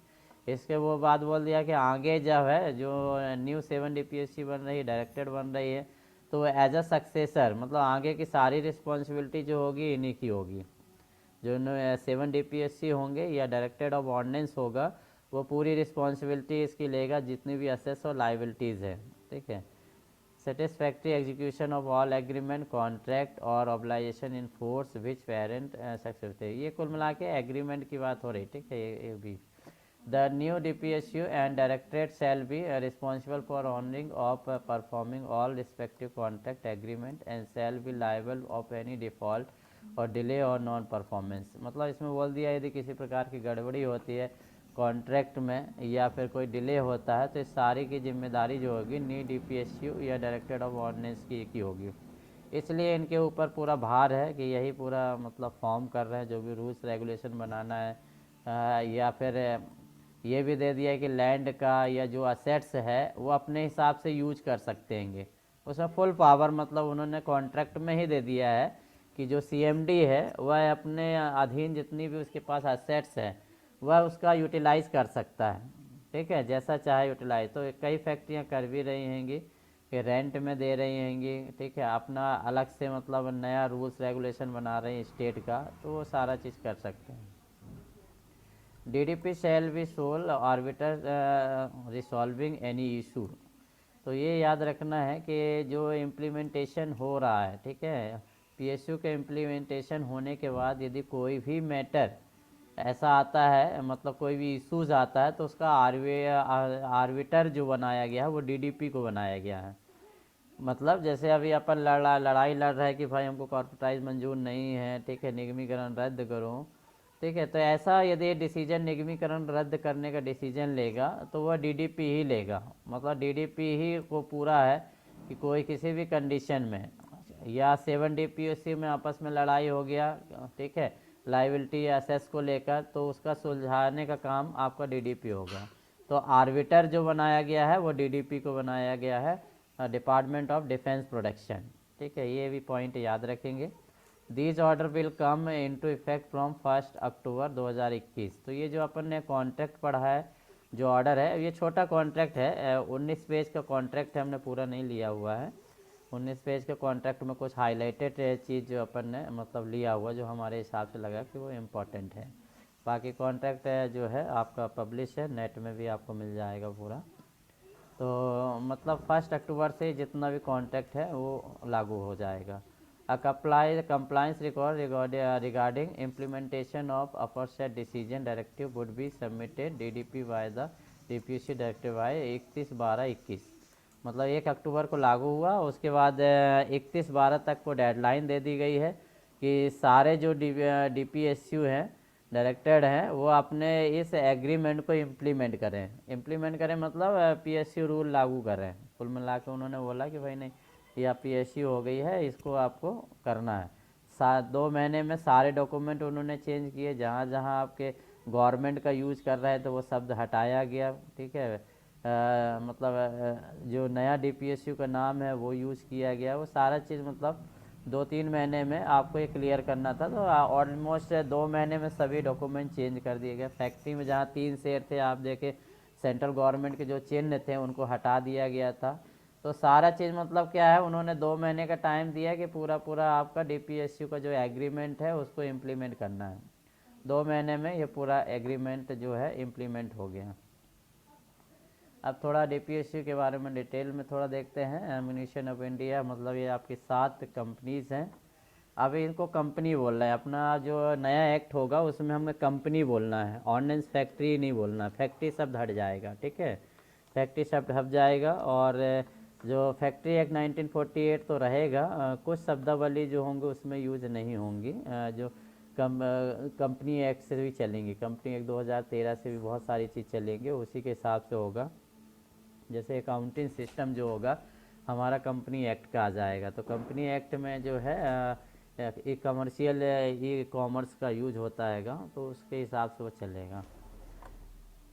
तो 7 कंपनियों के ये मोनो हैं। जनरली आपको सबका मोनो मालूम है। ग्लाइडर ऑफ इंडिया लिमिटेड का मोनो, ठीक है, ये आपका ट्रुप कंफर्ट लिमिटेड का है। अवनल का है, अवानी, ठीक है, अवनल। इसके बाद आपका म्यूनिशन ऑफ इंडिया का बनाया गया है advance weapons and equipment India limited, India. इससे भी एक क्वेश्चन बनेगा, सिंपल आपको फुल फॉर्म पूछ लेगा। सबसे खतरनाक है अवेल वाला, तो इसी का पूछेगा, ठीक है, कि AWEIL का फुल फॉर्म क्या है। मतलब क्या है, आपको हर दिमाग हर जगह दौड़ाना है, ठीक है, ये बिल्कुल ऐसा नहीं करना। आपको पूरा नाम सबका एक बार पढ़ लेना है कि भाई म्यूनिशन इंडिया लिमिटेड मिल है, ग्लाइडर इंडिया को बोलेंगे गिल बोलेंगे, GIL, अवनेल बोलेंगे। तो ये सब का फुल फॉर्म आपको मालूम होना चाहिए कि एक क्वेश्चन तो फुल फॉर्म से ही बन सकता है, और बाकी आपको ये चित्र सबको मालूम है। अब कुछ हैंगे जैसे म्यूनिशन इंडिया लिमिटेड के, ये शायद रविकांत चेंज हो गया, CMD अभी हैं, सर है, ठीक है, रविकांत जी हैं। अभी रविकांत है। तो म्यूनिशन ऑफ इंडिया आपको मतलब क्या है, सबके CMD भी याद करना है, ये मैं बता दे रहा हूँ। CMD से भी क्वेश्चन बनेगा, ठीक है, कि मैं मिल के CMD कौन है, तो आपको बिल्कुल रट लेना है। CMD सातों जो DPSU है CMD आपको ज़रूर रटा होना चाहिए, क्योंकि यही 1-2 क्वेश्चन है जो आपको मार्क दे सकते हैं, नंबर कम हो जाएगा यदि आपने इग्नोर किया और 1 नंबर कम हुआ। क्योंकि जो करंट जो सिनेरियो है जिस पर आप काम कर रहे हो, तो उससे क्वेश्चन तो डेफिनेट है बनना है। तो इसमें से करीबन नहीं तो हमारे हिसाब से 3 से 4 क्वेश्चन DPSC से बनेंगे इस बार, GK में बात कर रहा हूँ, ठीक है। और बाकी में बने ना बने, मगर GK में ज़रूर बनेगा। तो रविकांत जी है, म्यूनिशन इंडिया लिमिटेड जो है, this DPSC will be engage in the business of manufacturing ammunition और एक्सप्लोसिव। तो ये जो है एम्यूनिशन और एक्सप्लोसिव फैक्ट्री है का ग्रुप है, पूरा बनाया गया है। रजिस्टर्ड ऑफिस भी आप याद रखिए इसका, ठीक है, रजिस्टर्ड ऑफिस जो है वो आपको याद रखना है। इसका है एम्यूनिशन फैक्ट्री खड़की, पुणे महाराष्ट्र, जो इसका मिल का जो हेडक्वार्टर बनाया गया है, ठीक है, वो बनाया जाएगा आपका एम्यूनिशन फैक्ट्री खड़की और पुणे महाराष्ट्र, इसमें बनेगा। तो मतलब आपको पॉइंट याद रखना है, एक CMD का नाम याद कर रखना हैगा, ठीक है, वो ग्रुप ऑफ फैक्ट्री क्या काम करती हैगी, उसके बाद उस ग्रुप ऑफ फैक्ट्री में कितनी फैक्ट्रियाँ आती हैं उनके नाम याद होने चाहिए, ठीक है। उसके बाद उसका समझ लो रजिस्टर्ड ऑफिस या हेडक्वार्टर कहाँ, हेडक्वार्टर याद होना चाहिए। तो ये कुछ पॉइंट है वो याद रहना चाहिए। जैसे म्यूनिशन ऑफ इंडिया लिमिटेड है में आपकी 12 फैक्ट्री आती है। कभी कभी क्वेश्चन ये भी आ जाएगा कि मिल में टोटल कितनी फैक्ट्री हैं, ठीक है, 12, 15, 16। तो क्वेश्चन जब याद करें तो पहले तो पॉइंट में याद कर लें कि म्यूनिशन ऑफ इंडिया, उसके आगे डैश करके लिख लें 12, ठीक है, CMD लिख लें, मतलब कंपेरिजन करके पढ़ें। तो कंपेरिजन करके पढ़ेंगे तो वो याद भी हो जाएगा। फिर आप फैक्ट्री का नाम तो फिर रटना पड़ेगा, या तो आप कोड बना लेंगे, आप लोग किसी हिसाब से कोड बना के जमा लेंगे तो उसके हिसाब से भी आ जाएगा। कि मतलब पूछ सकता है ना कि जैसे हाई एक्सप्लोसिव फैक्ट्री खड़की जो है वह किस यूनिट के अंतर्गत आती है, किस DPSU के अंतर्गत आती है। तो यदि हम पढ़े नहीं होंगे तो डेफिनेट है वो गलत करके आएंगे, तुक्का मारेंगे तो, ठीक है। यदि पढ़े होंगे और यदि हमारी यूनिट का आ गया तो बन भी जाएगा। तो यहाँ म्यूनिशन ऑफ इंडिया में एम्यूनिशन फैक्ट्री खड़की आ जाएगी, कोडाइट फैक्ट्री। चलिए ठीक है, थोड़ा इंटरनेट प्रॉब्लम था उसके कारण थोड़ा ये बंद हो गया था। ठीक है सर, अभी आ रहे हैं। ओके, आ रहा है ना, ठीक है, ओके, स्क्रीन शेयर कर देते हैं। चलिए, मैं ये बोल रहा था कि फैक्ट्रियों के नाम आपके, ठीक है, आपको याद रखने हैं कौन कौन सी हैं। थर्ड है आपके हाई एनर्जी प्रोजेक्टाइल फैक्ट्री, त्रिचपल्ली का हो गया। हाई एक्सप्लोसिव फैक्ट्री खड़की हो गया। ऑर्डिनेंस फैक्ट्री भंडारा हो गया। ऑर्डिनेंस फैक्ट्री बोलंगीर हो गया। Ordnance factory Chandrapur. Ordnance factory Dehu road, ठीक है। Ordnance factory Itarsi, Khamaria, Nalanda, वरनगांव।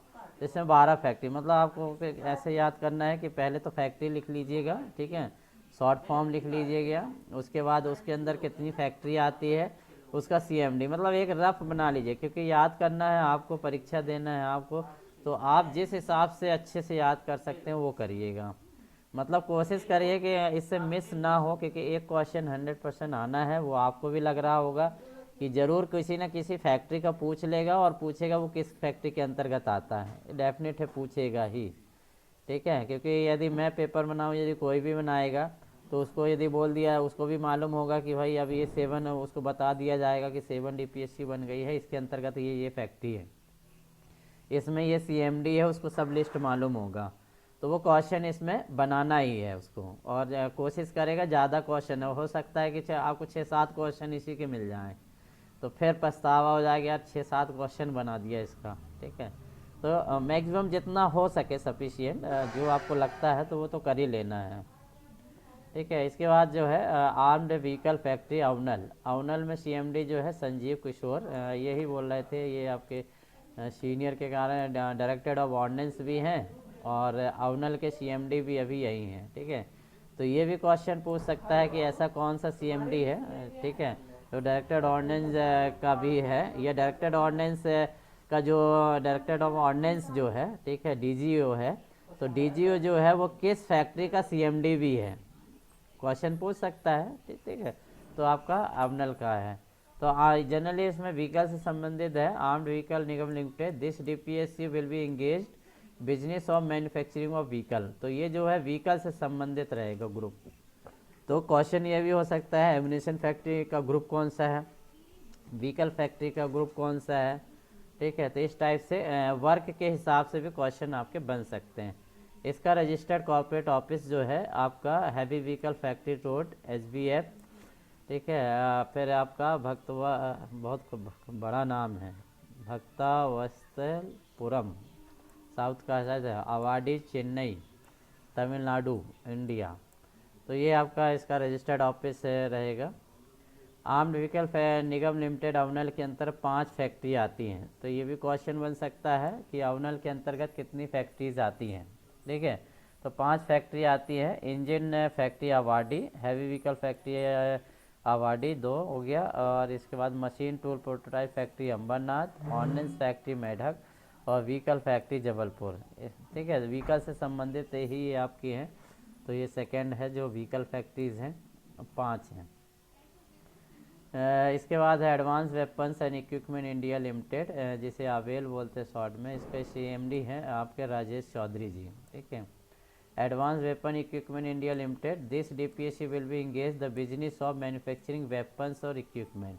इसका मुख्य काम है वेपन्स और इक्विपमेंट बनाना। रजिस्टर्ड ऑफिस या हेडक्वार्टर जो इसका है ऑर्डिनेंस फैक्ट्री कानपुर, ठीक है, कानपुर में इसका हेडक्वार्टर है। कालपी रोड कानपुर उत्तर प्रदेश इंडिया है। मतलब ये आपका पूरा एड्रेस हो गया। इसी नाम से ये रजिस्टर्ड है, याद रखिए। जो कंपनी एक्ट है 2013 उसमें इसी नाम से रजिस्टर्ड है। सीएमडी का नाम होगा, ठीक है। सीएमडी के बाद भी उसमें जो एक एचआर होगा, एक ऑपरेटिंग होगा, एक महिला कंपलसरी रहती है। तो एक महिला शायद सभी में आपकी होंगी, जो आपके डायरेक्टर होंगे एक महिला ज़रूर होती, कंपनी एक्ट में ही लिखा हुआ है। तो इसमें हमने चारों का नहीं लिखा हुआ है, तो आप लोग और डिटेल में पढ़ना चाहे तो और भी पढ़ लीजिए। एचआर कौन है, ऑपरेटिंग डायरेक्टर कौन है, फाइनेंस डायरेक्टर, मतलब 4 होते हैं। एक सीएमडी हो गया, ठीक है, एक आपका एचआर होगा और एक आपका ऑपरेशनल डायरेक्टर, ठीक है, एक होगा आपका फाइनेंस डायरेक्टर। मतलब हर कंपनी में ये 4 होते हैं। चारों का आपको याद होना चाहिए यदि डिटेल में पढ़ना है तो, ठीक है। नहीं तो आपको इतना है सफिशिएंट लगता है तो इतना पढ़ सकते हैं, मगर ये डिटेल में है तो ये सीएमडी, एचआर, ऑपरेशनल डायरेक्टर और फाइनेंस डायरेक्टर। तो ऑपरेशनल या एचआर में कोई भी एक महिला मतलब रख लेते हैं, जैसा भी है। इसके बाद है वेपन्स और इक्विपमेंट में एडवांस में 8 फैक्ट्री आती हैं। अवेल में टोटल 8 फैक्ट्री आ रही हैं, जिसमें आपका फील्ड गन फैक्ट्री कानपुर, और इसके बाद gun carriage factory GCF Jabalpur, इसके बाद gun shell factory Cossipore, ordnance factory Kanpur. Kanpur की 2 फैक्ट्री हैं इसमें, ठीक है। ऑर्डिनेंस फैक्ट्री प्रोजेक्ट कोरवा, जो कोरवा का है वो भी इसी में अवेल में आ रहा है। Ordnance factory Tiruchirappalli, rifle factory Ishapore और स्मॉल आर्म फैक्ट्री कानपुर। तो ये जनरली वेपन्स और इक्विपमेंट बना रही हैं, इसलिए आपकी ये 8 फैक्ट्री आती हैं। तो आपको अवेल में याद रखना कि 8 फैक्ट्री आती हैं। 8 फैक्ट्री के नाम भी यदि याद हो जाए तो बहुत अच्छी बात होगी, क्योंकि 8 फैक्ट्री के नाम भी आ सकते हैं क्या। इसके बाद है आपका TCL ट्रूप कंफर्ट लिमिटेड, इसके हैं Santosh Kumar Sinha ji CMD. Troop comfort limited जो है वह है किस काम के लिए, business of manufacturing troop comfortable item, जो टेंट से है, मतलब सैनिक के जो टुकड़ियों के सामान बनाते हैं जो उनसे संबंधित है उसका है। इसका रजिस्टर्ड ऑफिस जो है आपका ordnance factory equipment headquarter GT road Kanpur, मतलब OFE कानपुर में ही है, GT रोड कानपुर उत्तर प्रदेश। इसमें आपकी 4 फैक्ट्री टोटल हैं। Clothing factory Avadi, ordnance clothing factory Shahjahanpur, equipment factory Kanpur और इक्विपमेंट फैक्ट्री आपका हजरतपुर। ये आपके टोटल 4 फैक्ट्री हैं जो TCI में आ रही हैं। इसके बाद है यंत्र इंडिया लिमिटेड, ठीक है, इल बोलते हैं शॉर्ट में। इसमें है आपका राजीवपुरी, ठीक है। यंत्र इंडिया लिमिटेड जो है काम करता है manufacturing of military grade component, जो मिलिट्री ग्रेड कंपोनेंट है या एंसिलरी प्रोडक्ट है वो बनाते हैं, ठीक है। इसके आप जो है जो बताया था DDP DOO, उस वेबसाइट में जाएंगे तो सारे फैक्ट्री के प्रोडक्ट के बारे में जानकारी वहाँ मिलती है। आप चाहें तो डिटेल में सर ये एंसिलरी प्रोडक्ट क्या होती हैं सर? देखिए एंसिलरी प्रोडक्ट है, मेरे को भी ज़्यादा नहीं जानकारी हैगी, ठीक है। आप उसी में सर्च कर लेंगे तो आपको ये मिल जाएगा। ये बता देता हूँ,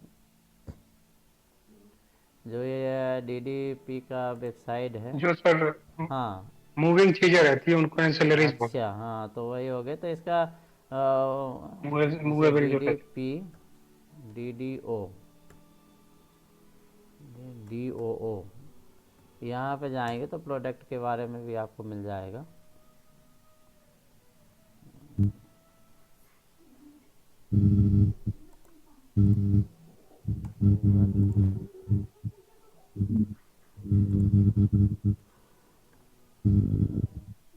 फोर्जिंग और कास्टिंग का काम हाँ करता है। ठीक ठीक बिल्कुल सही। देखिए प्रोडक्ट के बारे में ज़्यादा जानकारी चाहिए तो आपको यहाँ से भी मिलेगा।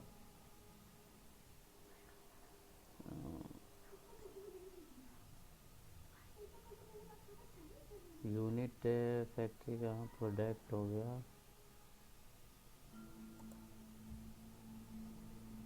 जैसे ये प्रोडक्ट है ना, तो प्रोडक्ट में आपका स्मॉल आर्म हो गया, एक्सप्लोसिव हो गया, क्या ट्रूप कंफर्ट आइटम।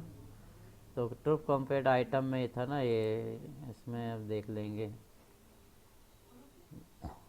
ये यंत्र इंडिया में था सर। हाँ ये अच्छा, यंत्र इंडिया लिमिटेड में था। एक मिनट, यंत्र इंडिया लिमिटेड में कौन सा? अच्छा, तो उसी में एक्चुअली ये सारे प्रोडक्ट का एक साथ आ गया। ठीक है, चलिए देख लीजिए, आप सर्च तो कर ही सकते हैंगे। ये कास्टिंग और फोर्जिंग का हाँ प्रोडक्ट वो तो MSF का है ना, कास्टिंग फोर्जिंग का। देखिए प्रोडक्ट के बारे में आप थोड़ा मतलब डिटेल में थोड़ा देख लीजिएगा नेट में जाके। मतलब कौन से, एक बार लिस्ट भी हमने दिया था जब ओनेस फैक्ट्री का हिस्ट्री बताया था, तो उसमें लिस्ट बताया था कि कौन सी फैक्ट्री क्या क्या बनाती है, कुछ खाद्य उत्पाद उनके। तो वो कभी कभी आ जाते हैं, तो उसको आपको खुद ही पढ़ना पड़ेगा। ठीक है, इसमें आपका यंत्र इंडिया लिमिटेड में राजीवपुरी है, आपका मिलिट्री ग्रेड कंपोनेंट और एसिलरी प्रोडक्ट बनाती है। और जनरल इसका जो कॉरपोरेट ऑफिस है या रजिस्टर्ड ऑफिस जो हेडक्वार्टर है, जनरल मैनेजर ऑर्डिनेंस फैक्ट्री आपका अंबाझरी, अमरावती रोड, अंबाझरी। ठीक है, नागपुर महाराष्ट्र, कुल मिला के नागपुर में है ऑर्डिनेंस फैक्ट्री को बनाया गया है। इसमें यह है 8 फैक्ट्री इसमें भी आती है यंत्र इंडिया लिमिटेड में। आपका grey iron factory Jabalpur, metal steel factory Ishapore, ordnance factory Ambernath, ordnance factory Ambajhari, इसके बाद ऑर्डिनेंस फैक्ट्री भुसावल, डमडम, कटनी, मुरादनगर। ठीक है, ये आपके है। चाहे तो आप कीवर्ड से वही याद कर सकते होगे। ठीक है, बना के आप अपने हिसाब से याद कर लीजिएगा। इसके बाद है ऑप्टो इलेक्ट्रॉनिक्स है इंडिया लिमिटेड। ठीक है, इंडियन ऑप्टेल लिमिटेड, IOL। इसमें 3 ही फैक्ट्री हैं। ठीक है, आपका ordnance factory Chandigarh, ordnance factory Dehradun और इलेक्ट्रॉनिक्स फैक्ट्री देहरादून, मतलब ऑप्टो इलेक्ट्रॉनिक फैक्ट्री 2 देहरादून में है, 1 चंडीगढ़ में है।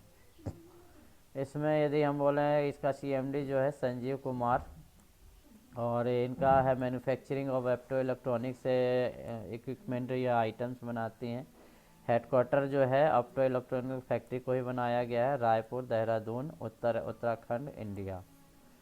तो हेडक्वार्टर भी आपको याद रखना है।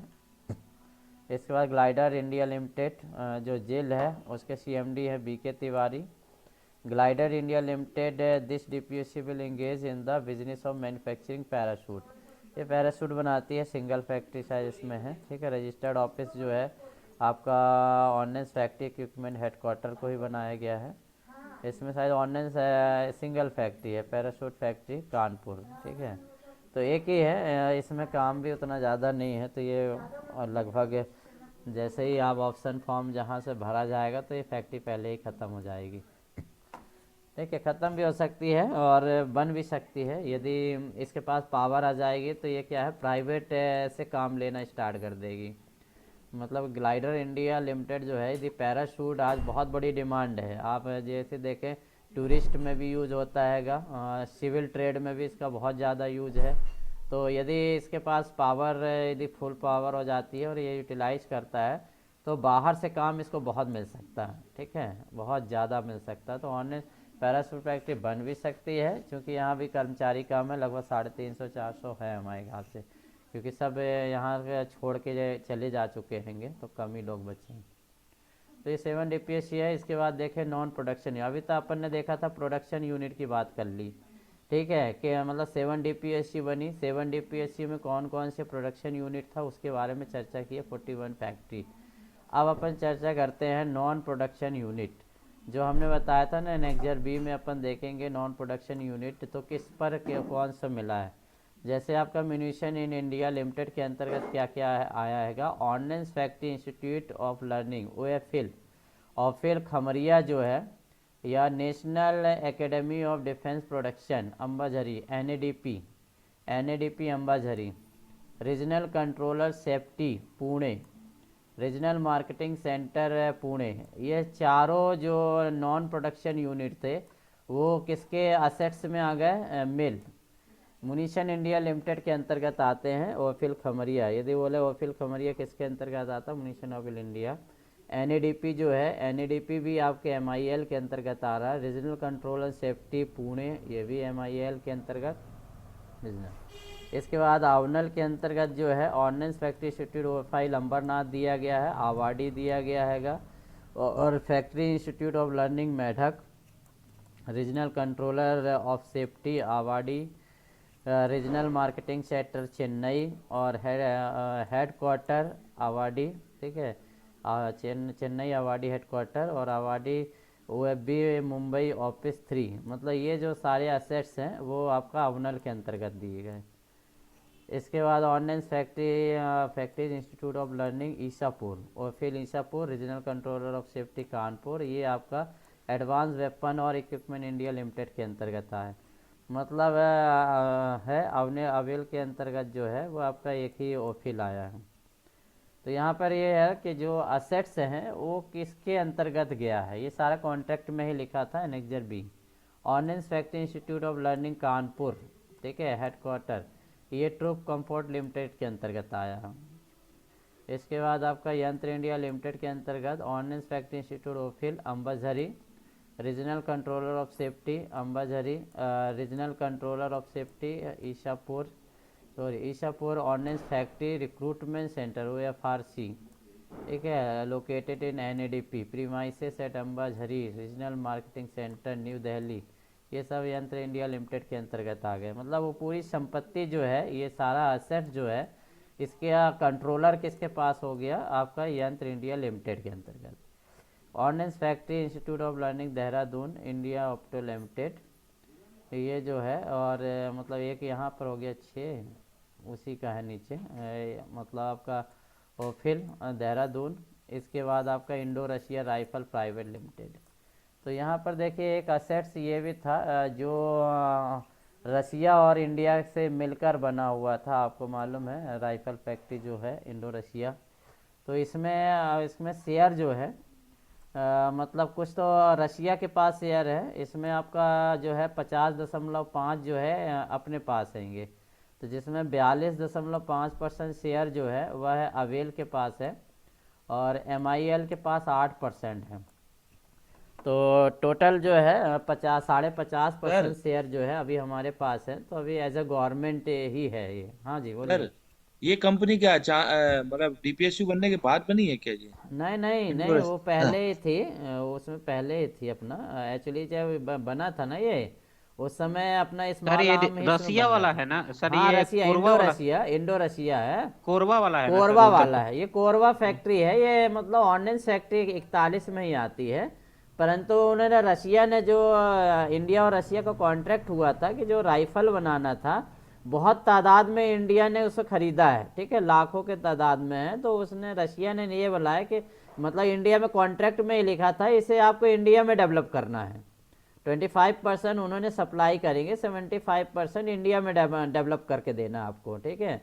तो कॉन्ट्रैक्ट में ही था कि भाई उनको डेवलप करने के लिए कंपनी चाहिए थी, मतलब एक आपका मैन्युफैक्चरिंग यूनिट चाहिए था। तो इंडिया में उस समय कोरबा बना हुआ था और कोरबा का इंफ्रास्ट्रक्चर था। तो उन्होंने मतलब कॉन्ट्रैक्ट कर लिया कि आप जो है अपना जो राइफल है यहाँ पे डेवलप करके हम आपको सप्लाई करिए।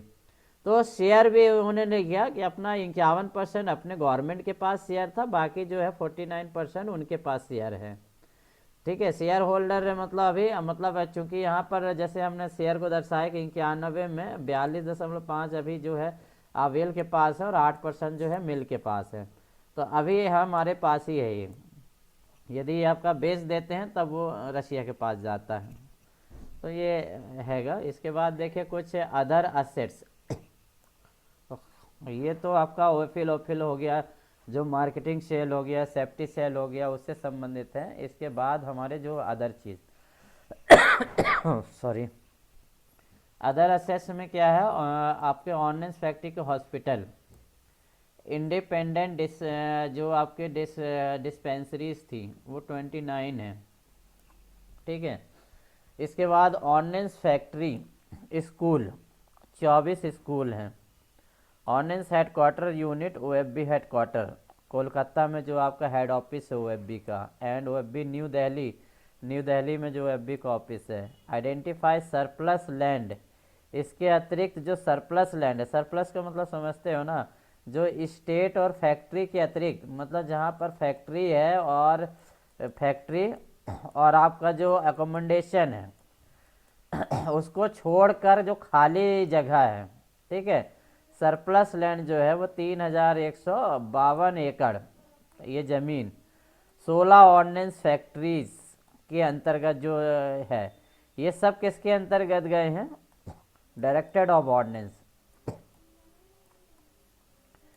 ये जो है पूरी चीज़ जो है इसका देख रेख या पूरा कंट्रोलिंग पावर जो गया है डीओस के पास गया, ठीक है।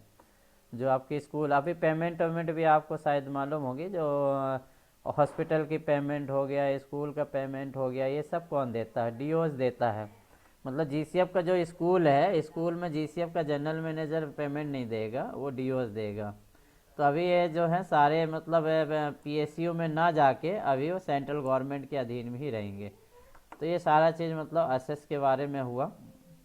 इसके बाद है नेट असेट्स वैल्यू, जो हमने बताया था कि 31/3/2021 तक प्रोविजनली असेस बनाया गया था कि इंडियन रुपीज़ में 7 न्यू डीपीएसयू की टोटल असेस कितनी है। जो अपन 79 पढ़ा था ना, 79,271 करोड़ जो है वो किसके पास कितनी संपत्ति है? MIL मिंट के पास जो है वो 36,327 करोड़ की संपत्ति है। अवनल के पास जो है 10,907 करोड़ की संपत्ति। Advance weapons equipment India limited के बाद 12,227 करोड़। ट्रुप कंपोर्ट इंडिया लिमिटेड के बाद 3,658। इसके बाद यंत्र इंडिया लिमिटेड के बाद 10,912। इंडिया अपटो लिमिटेड 5,185 और ग्लाइडर इंडिया लिमिटेड के बाद 100।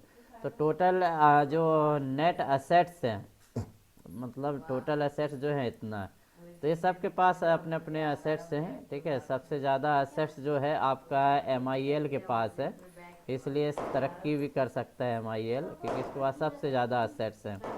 36,327 करोड़ का असेट्स है। असेट्स का मतलब समझते हैं ना, संपत्ति, चल अचल संपत्ति, जो उसका बिजनेस है और ये सारा जो मतलब कितने का उसका प्रोडक्ट का अभी बिजनेस से उसको मिला हुआ है, ऑर्डर कितने के हैं, बिल्डिंग की कीमत क्या है, मशीनरी की कीमत क्या है। तो ये सारे असेट्स जो हैं उसका एवोल्यूशन होता है, लगभग में है ये, ठीक है। ओरिजिनल अमाउंट नहीं है, लगभग में है, इसमें लिखा है प्रोविजनल। उस समय मतलब क्योंकि डीपीएसयू रजिस्टर्ड करना था, और जो रजिस्टर्ड हुआ है तो इसी वैल्यू पर हुआ है। आप देखेंगे जो कंपनी रजिस्टर्ड हुआ है, जिसका फॉर्म देखेंगे तो इसी के हिसाब से आपको रजिस्टर्ड हुआ है।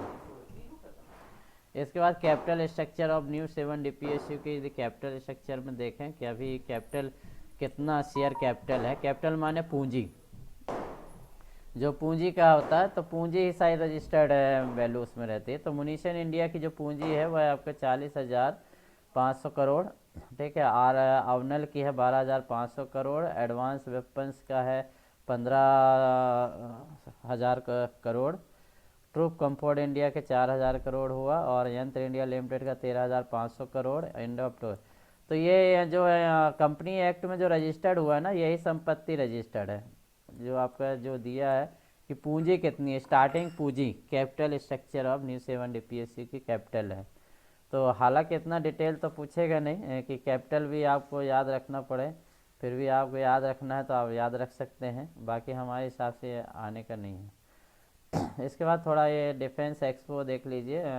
आफ्टर डीपीएसयू बनने के बाद जो डिफेंस एक्सपो, पहला डिफेंस एक्सपो है, यह 12वां डिफेंस एक्सपो था, ठीक है। आपको मालूम होना चाहिए कि जो है हर एक साल में डिफेंस एक्सपो मतलब होता है। जब मोदी सरकार आए 2014 के बाद, तो उन्होंने क्या किया कि जो ऑर्डिनेंस है भारत में, जो भी ऑर्डिनेंस बनते हैं, इक्विपमेंट बनते हैं, उसको एक्सपोर्ट किया जाए। उनका एक थीम था कि एक्सपोर्ट किया जाए। तो एक्सपोर्ट के तहत उन्होंने क्या किया कि हर साल डिसाइड किया कि एक डिफेंस एक्सपो लगाया जाएगा, जिसमें विभिन्न देशों को इनवाइट किया जाएगा। और जो आपके इसमें ऑर्गेनाइजेशन होगा वो मिनिस्ट्री ऑफ डिफेंस या गवर्नमेंट ही होगी, ठीक है। और जो प्राइवेट सेक्टर हैं और गवर्नमेंट सेक्टर हैं, वो सारे इसमें पार्टिसिपेट करेंगे, तो इसमें ये हुआ कि मतलब एक प्रकार से प्राइवेट कंपनियों को भी डिफेंस में लाना था और हमको एक्सपोर्ट को बढ़ाना था। तो उसके कारण मतलब ये शुरू हुआ और ये अभी जो 2022 में 18 से 22 तारीख तक हुआ, ठीक है, ये जो है आपका 12वां है, ठीक है, 12वां डिफेंस एक्सपो। ये आपको डेट याद रखना है, ठीक है, मोस्ट IMP है 18 अक्टूबर से 22 अक्टूबर 2022 गांधीनगर, ठीक है। चूँकि डिफेंस एक्सपो जो है प्री प्लान था, पहले से ही था, तो ये मत सोचिए कि ये कि अभी का जीके है, ये जीके पुराना ही है, बहुत पुराना, पहले ही 3-4 महीने पहले से तैयारी चल रही थी। तो जीके में क्वेश्चन आपका बन सकता है कि डिफेंस एक्सपो 2022 जो है कहाँ पर हुआ था, गांधीनगर गुजरात में हुआ था। डेट जो है अभी लगभग ख़त्म हुआ है, 18 से 22 अक्टूबर था इसका डेट। यदि हम बोले ऑर्गेनाइजेशन कौन था, इसका ऑर्गेनाइजर कौन था, तो ऑर्गेनाइजेशन जो है वो DEO है, शॉर्ट में ये भी याद रखिए, ठीक है। जो डिफेंस एक्सपो 2022 का ऑर्गेनाइजर कौन था, तो defence exhibition organisation DEO government of India ministry of defence के अंतर्गत आता है, जो डिफेंस के एग्जीबिशन के लिए डिपार्टमेंट बना हुआ है। डिपार्टमेंट ऑफ डिफेंस प्रोडक्शन इसका ऑफिस है, मतलब दिया है कि लोधी रोड, न्यू दिल्ली में ऑफिस है। वेन्यू और टाइम की बात करें तो यदि ये डिफेंस एक्सपो कौन से था, 12वें नंबर का था, मतलब फर्स्ट, सेकेंड, थर्ड, फोर्थ ऐसा होता रहा। पिछले बार यदि 20 का होगा तो आपको याद होगा लखनऊ में हुआ था शायद, ठीक है, याद है ना, लखनऊ में 20 का शायद हुआ था, और 21 वाला कोविड के कारण कैंसिल हो गया था। तो ऐसे मतलब ये होते हैं। अब ये नहीं पूछ लेगा कि फर्स्ट डिफेंस एक्सपो, परंतु आप यदि एक कदम आगे पढ़ना चाहते हैं तो सारे डिफेंस एक्सपो की लिस्ट निकाल लीजिए, list of defence expo held in India, तो आपके पूरी लिस्ट आ जाएगी। फर्स्ट डिफेंस एक्सपो कहाँ हुआ था, जनरली फर्स्ट और लास्ट में ज़्यादा चर्चा आती है, ठीक है। जो करंट जीके होता है वो अभी के पूछता है कि डिफेंस एक्सपो कहाँ हुआ था। हिस्ट्री की बात करते तो फर्स्ट डिफेंस एक्सपो कहाँ पर हुआ था, तो ये ऐसे क्वेश्चन बन सकते हैं। तो ये आपका गुजरात में हुआ था 18 से 22 अक्टूबर, अभी हाल में ही ख़त्म हुआ है, ठीक है। The exhibition will be held at helipad exhibition centre, मतलब ये स्थान है जहाँ पर अभी हुआ, ठीक है। एंड आपका इंग्लोर office functional seminar will be held in, और जो उसका सेमिनार जो हुआ था वो महात्मा मंदिर कन्वेंशनल एग्जीबिशन हॉल में हुआ था। सॉरी। डिफेंस एक्सपो में हाईलाइट यदि हम देखें तो इसका जो एरिया था वो 76,000 स्क्वायर मीटर पे इसका पूरा कैंप बनाया गया था। इसका वीडियो फोटो भी है, आप डिफेंस एक्सपो 2022 है, ये थोड़ा 20 लिखा है, ठीक है, 22 है। एग्जीबिशन में लगभग जो है आपके 1028 एग्जीबिशन मतलब मीटर, मतलब ये लगे हुए कैंप जो लगते हैं ना एग्जीबिशंस, जैसे आपका GCF का भी होगा, खमरिया का भी होगा, ऐसे प्राइवेट कंपनियों के बाहर से जैसे 70 कंट्रियों ने इसमें भाग लिया है, 70 कंट्रियों के लोग आए हैं। डेलीगेट्स जो हैं लगभग 3000 प्लस डेलीगेट आए हैं। डेलीगेट मतलब क्या होता हैगा, जो ख़रीदने वाले होते हैं ना, कई देशों से आते हैंगे, प्राइवेट कंपनी को होते हैंगे, तो वो डेलीगेट्स होते हैं जो भेजे जाते हैंगे। जैसे कुछ ख़रीदना हुआ तो बड़ी बड़ी कंपनी अपने डेलीगेट्स भेजती हैं, तो 3000 से ज़्यादा डेलीगेट्स थे। और विजिटर जो है मतलब घूमने आए हैं, देखने आए हैंगे, वो लगभग 12 लाख के करीब में। तो ये जैसा हाईलाइटेड है, जैसे याद नहीं करना है तो लगभग मतलब आता है कि कंट्री में कितने हैं, तो 70 कंट्री लगभग है। तो ये सारांश है, ये सारांश लास्ट में उसमें आता है। तो आज इतना ही देखेंगे।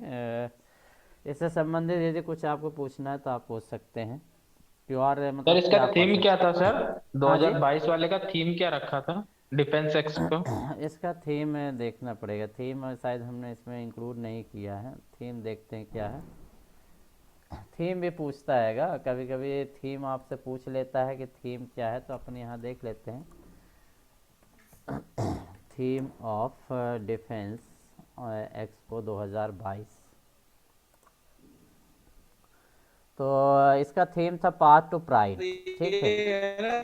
हाँ तो उसमें लिखा हुआ है सर, द इमर्जिंग लिखा है ना, इमरजेंसी हाँ, हब पाथ टू प्राइड, तो ये लिखा रहता है कहीं कहीं, जनरली उसको अपन यहीं पर लिखा होगा कुछ, डिफेंस एक्सपो 2022 चलिए सर इसमें हम लोग को थोड़ा सा जीके का कुछ नोट्स प्रोवाइड कर दिए सर।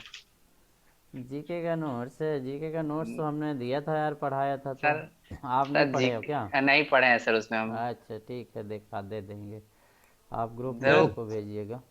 जी ठीक है सर ठीक है, चारों एक्ट का मिल जाता तो ठीक। नहीं तो सर एक्ट का मिल जाए। हाँ जी बोलिए। ठीक। सर ये आज का जीके सर ये बहुत मतलब यूजफुल है, वैल्यूएबल है, तो ये हाँ इसको क्या नहीं, इसको तो अभी हम ऐसा ही भेज दे रहे हैं, ठीक है। सर मतलब आपसे एक अब रिक्वेस्ट इसका किया था। हिंदी तो कुछ सर होगा नहीं, तो ऐसा ही पीडीएफ मतलब भेज दीजिएगा सर इसका। पीडीएफ इसकी स्लाइड भेज दे रहे हैं, तो आप इसको पलट के आप याद रखेंगे। बाकी अपने से याद करना, जैसे हमने बोला ना, कंपैरिजन टेबल बनाना, 7 डीपीएसयू के जी नाम लिखिए, किसमें कितनी यूनिट आ रही है, उसका सीएमडी रखिए। जब कंपैरिजन में पढ़ेंगे तो आपके दिमाग में बैठ जाएगा, ठीक है। और वो उसके अंदर की फैक्ट्री याद सर वो रखिएगा। गूगल ड्राइव में, हाँ सर गूगल ड्राइव में अपलोड करने में प्रॉब्लम है क्या sir? Google drive Google drive में अपलोड करने का नहीं, क्या क्या चीज़ बोल रहे हैं, हमको नहीं समझ। सर जैसे आपने और टर्मिनेशन बेनिफिट के वीडियो डाला है सर, हाँ हाँ हाँ हाँ, इसको भी अपलोड कर देते, इसको ये वाले इसको को, भी कर देते सर, ये चलो चलो इसको इससे हम ही कर क्वेश्चन देते, ज्यादा बने। चलो हाँ इसको हम कर देते हैं। ये सही बात है, जी आप सर। जब इसी चीज़ को सुनेंगे, कान में लगा के सुनते रहेंगे, तो हो सकता है कि कुछ क्वेश्चन आपको याद हो जाए। चलिए जी ठीक है, सर। इसको हम डाल देंगे आज। ठीक है, अभी जो है अब सर लाफा की जी क्लास सर हम आगे ठीक। नहीं लेंगे, ठीक है, अभी केवल। सर हाँ जी। सर 22 अक्टूबर की क्लास नहीं मिल पाई थी सर, उस दिन गांव आ गए थे, इसीलिए मैंने बोले भी थे कि ऑडियो अच्छा, सर प्रोवाइड करा 22 देते। अक्टूबर की। जी सर, लाफा की थी, और उस दिन गांव आ चलिए गए थे ठीक सर, है। सैटरडे थे। अमन बोल रहे हैं। जी जी सर। चलिए ठीक है, तो आप हम कर देंगे, उसमें आप हाय लिख के थोड़ा भेज देंगे तो मैसेज ऊपर रहेगा, हम कर देंगे। सर उसका जी उसका वीडियो ही अपलोड कर देते सर, क्योंकि धनतेरस का लगभग सभी लोग घर आ गए थे। 22 तारीख वाला, बाईस हाँ तारीख जी का सर। सर, जी सर। 22 तारीख का लाफा लिया था क्या हमने? हाँ सर, हाँ लिए हाँ थे जी सर, सर लिए थे। 22 तारीख। धनतेरस वाले दिन हुआ था सर। एक मिनट जस्ट देख लेता हूँ, मुझे याद नहीं कि 22 तारीख को लिया था, धनतेरस वाले दिन। हाँ जी सर, वो सब लोग घर निकल आए जी थे तो उसका वीडियो ही डाल देते, सारे लोग देख लेते। ठीक है, देखते हैं 22 तारीख का, हम पहले कंफर्म हो जाए कि 22 तारीख क्लास हुआ है नहीं।